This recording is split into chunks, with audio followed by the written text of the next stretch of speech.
kiat manangon pan in sen mang sin tu an bang in hong muam a gen te hak sat tampi tuakin to pathum man ka zui nang in sun le zan một chim lâu in sian mang to hun hong bay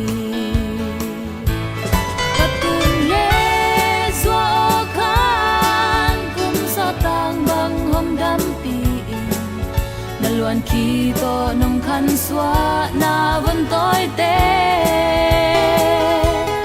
nun đàn khol đàn hong zil in qua lạc ka dễ zum lâu na câu na vẫn tối tê a ding khăn kum so to mim bang pian na tun le zua it na bek to a ching dâu lâu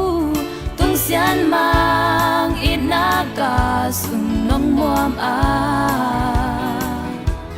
lên bol te to nui cham mok le lâu đi ngin lai siang thâu to nong kep nong pat ta man in bol zo na hong mu pi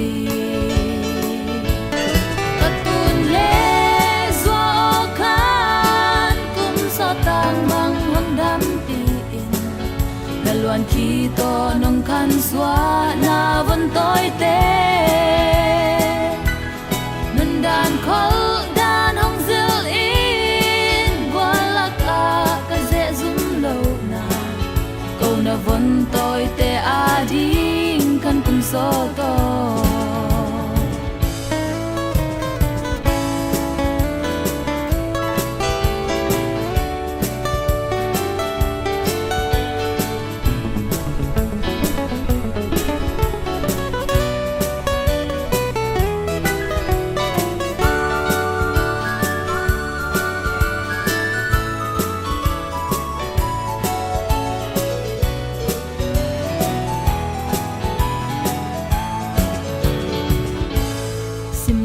sian mang tuôn doa ngày ô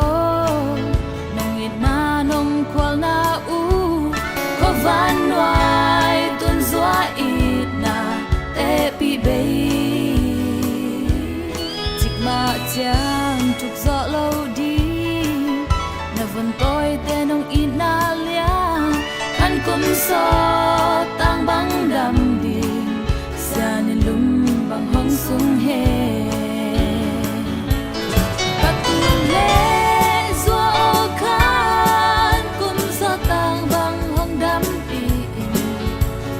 khi to nong khăn xóa na vẫn tối tê